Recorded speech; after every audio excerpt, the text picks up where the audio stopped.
سامعین و ناظرین، انفیکشن کنٹرول سوسائٹی آپ کی بہتر صحت کے لیے، آپ کو اچانک آنے والی پریشانیوں سے بچانے کے لیے بھی مختلف ویڈیوز کے سلسلے کو جاری کیے ہوئے ہم آپ کو یہ بتائیں گے کہ کبھی کبھی ایسا ہوتا ہے، جیسے کہ آپ اگر ورکر ہیں، ہاسپٹل میں ہیں یا کلینک میں کام کرتے ہیں، یا کسی لیبر کی جو کلینک ہوتی ہے، بچے جہاں پہ پیدا ہوتے ہیں وہاں کی اس کلینک میں کام کرتے ہیں، تو کبھی کبھی ایسا ہوتا ہے کہ ہنگامی حالت ہو جاتی ہے بہت زیادہ.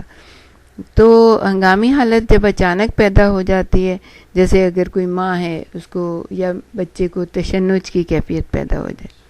ٹیٹنس جس کو کہتے ہیں، یا یہ صورتحال کسی پیچیدگی سے درست طریقے سے نہ نمٹنے یا صحیح طریقے سے نہ نگرانی کرنے کا نتیجہ بھی ہو سکتی ہے. جیسے ٹیٹنس کے بارے میں یہ ہے کہ اگر ڈلیوری کے دوران وہ جو انسٹرومنٹ ہوتے ہیں، جو سیزر ہوتی ہے یا جو بھی بلیڈ یا جو بھی آپ یوز کرتے ہیں، تو وہ صحیح طریقے سے بوائل نہ ہوا ہو اور بالکل اس میں کوئی بھی جراثیم آ جاتا ہے، تو یہ ہے کہ اس سے بچے کو تشنج کا خطرہ ہو جاتا ہے، یا خاتون کے جسم میں کوئی پرابلم پیدا ہو جاتی ہے. تو یا ایسا ہوتا ہے کہ ان کو اکیلا چھوڑ دیا جاتا ہے، ان کی حالت کو آبزرو نہیں کیا جاتا اس وقت، تو حالت بگڑتے ایسی ہو جاتی ہے کہ اس میں ایسے جیسے کہتے ہیں کہ ہنگامی صورتحال پیدا ہو جاتی ہے. تو اب یہ ہے کہ ہنگامی حالتوں سے بچاؤ کس طرح ہوتا ہے. اس کے لیے ہم آپ سے یہ کہیں گے کہ محتاط منصوبہ بندی کی جائے،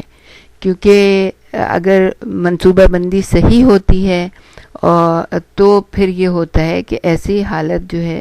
اول تو ایسی حالت تک پہنچا ہی نہیں جاتا کہ پہنچنے سے پہلے ہی آپ اتنے محتاط ہیں کہ آپ نے اس کو صحیح طریقے سے ٹیکل کر لیا ہے. اور پھر یہ ہے کہ ہاسپٹل یا کلینک کی طرف سے دی گئی ہدایات پر عمل کرنے سے، جیسے جو بھی کیئر ٹیکر ہیں، نرسز ہیں، وہ جو کام کرنے والی جو خواتین ہیں، دائی ہیں جیسے کوئی بھی، یا اس طرح کی، تو وہ جو ہے ان کو اگر ہاسپٹل نے یا کلینک نے صحیح طریقے سے کوئی ہدایات دی ہیں کہ اس طرح کرنا ہے، تو بالکل کیئرفلی، بہت ہی سوچ سمجھ کے ان ہدایات کے اوپر عمل کیا جائے، تو ہنگامی صورتحال نہیں ہوگی، پھر بھاگ دوڑ نہیں کرنی پڑے گی، پریشانی نہیں ہوگی کہ اب بچایا کیسے جائے اور اب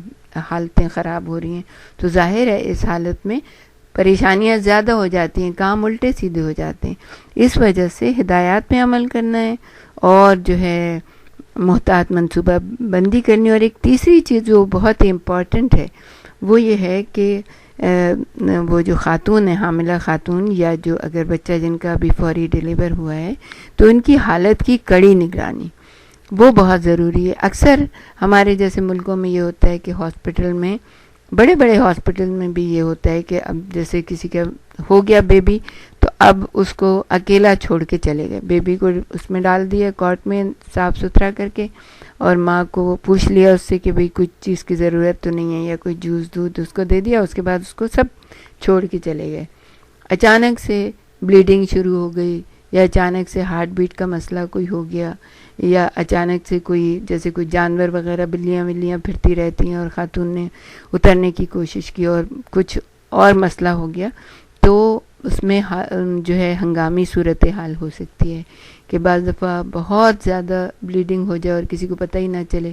اور خاتون کی بالکل ہی ہاتھوں میں آ جائیں. تو اس لیے بہتر یہ ہے کہ جب تک آپ بالکل مطمئن نہ ہو جائیں، اور خاتون بھی اپنی حالت سے بالکل مطمئن نہ ہو جائیں اور سکون ہو جائے، ان کو سونے لگیں یا ان کو کمرے میں پہنچا دیا جائے تاکہ ان کے پاس کوئی تیماردار عورت موجود ہو، تو اس وقت تک ان کی کڑی نگرانی کی جائے. یعنی مسلسل ان کے پاس کوئی نہ کوئی ایسا انسان رہے جو کہ سمجھدار ہو اور ان کی حالت دیکھ کے اندازہ کر سکتا ہو کہ کیا مسئلے مسائل ہو رہے ہیں ان کے ساتھ. پھر اب جب اگر ایسا ہو گیا تو پھر ہنگامی صورتحال پیدا ہو جاتی ہے کہ اگر خدا نخواستہ کسی کے ساتھ بہت زیادہ بلیڈنگ ہو گئی، یا کوئی بہت ہی نبضیں ڈوبنے لگیں، یا کچھ اور صورتحال ہو گئی، تو اس ہنگامی صورتحال میں فوری اور مؤثر اقدام کے لیے یہ لازمی ہے کہ طبی عملے کے اراکین اپنا کام جانتے ہوں اور ٹیم کو ہنگامی حالتوں میں نہایت مؤثر طریقے سے کام کرنے کا علم ہو۔ ٹیم کے ارکان کو خود ہر چیز کا علم ہونا چاہیے، یہ نہیں کہ اس وقت شور اور مچانا اور ایک دوسرے کو پکارنا، اور یہ ہر ایک جو وہاں پہ ہو اس کو معلوم ہونا چاہیے کہ اب ہمیں کیا کرنا ہے، کیونکہ اس وقت ہنگامی صورتحال جب ہوتی ہے تو سب گھبرائے ہوئے ہوتے ہیں۔ ماں تو ہوتی ہے گھبرائی ہوئی،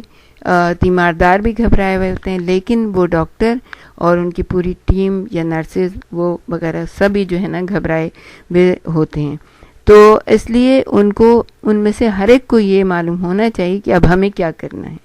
اور اس کے لیے بہترین منصوبہ بندی یہی ہے کہ پہلے سے نالج ہر چیز کی ہونی چاہیے، آپ کو علم ہونا چاہیے۔ آپ کو اگر آپ ہماری یہ ویڈیوز وغیرہ دیکھیں گے تو اور سنیں گے توجہ سے تو آپ کو بہت ساری چیزوں کا علم ہو جائے گا کہ ایسے موقع پہ کے اوپر کیا کیا کرنا چاہیے اور کس طرح اپنے کام کو صحیح طریقے سے انجام دیا جائے۔ تو طبی صورتحال اور ان کی تشخیص کے اس کا صحیح ادراک ہونا چاہیے۔ دوائیں اور ان کے استعمال، دواؤں کا درست انتظام، یہ سب پتہ ہونا چاہیے کہ کون سی دوائی، یہ نہیں کہ کوئی غلط دوا دے دی جلدی میں، یا کچھ دوائیں کہیں اور رکھی ہوئی تھی ملے جلی تو وہ اس دوا کے بجائے کوئی اور مل گئی دوا۔ ہنگامی صورتحال کے آلات اور ان کے کام کرنے کا طریقہ، یہ بھی بالکل صحیح علم ہونا چاہیے کہ اب ایسی صورتحال میں جب کہ اگر خدا نخواستہ کسی کو زیادہ بلیڈنگ ہو رہی ہے تو وہ آلات کہاں ہیں کہ جو بالکل اسٹرلائز رکھے میں ہوں کہ اگر ایسی صورتحال ہے تو فوراً ڈاکٹر کو پکڑائے جائیں یا نرس کو یا جو بھی ان کا کیئر ٹیکر ہے اس کو، اور کس طرح یہ آلات کام کرتے ہیں یہ بھی علم ہونا چاہیے۔ کسی ایسی صورتحال میں یہ ہونا چاہیے کہ پہلے سے جیسے ان حالات سے نمٹنے کی مشقیں ضرور سب لوگ مل کے کریں، جیسے کہ جو ڈاکٹرز ہیں نرسز ہیں ان کو یہ علم ہونا چاہیے کہ ایسے حالات میں تو اس کے لیے مشق بہت ضروری ہے کہ پہلے سے جیسے آپ کو یہ علم ہوگا اگر تو پھر ہنگامی صورتحال میں ہر ایک کے ذہن میں ہوگا کہ اب مجھے کیا کرنا ہے۔ ہر جو عملے کا رکن ہوگا اس کو یہ معلوم ہوگا کہ مجھے کیا کرنا ہے۔ تو جب یہ ایک صورتحال ہوتی ہے اور ٹیم ورک ہوتا ہے تو پھر بہت جلدی ہنگامی حالات کو قابو میں لایا جا سکتا ہے اور خاتون کی یا بچے کی اس کو حالت کو کنٹرول کیا جا سکتا ہے۔ اور جب یہ کامیابی ہو جاتی ہے تو پھر عملہ خود بھی مبارکباد کا مستحق ہوتا ہے، اور ایک خاندان کو، ایک خاتون کو، ایک گھرانے کو بچانے سے جو دل کو سکون اور اطمینان ملتا ہے وہ تو اس کا تو کوئی نعم البدل ہی نہیں ہے، اور وہ تو بہت سارے تحفوں سے بھی بڑھ کے ہوتا ہے۔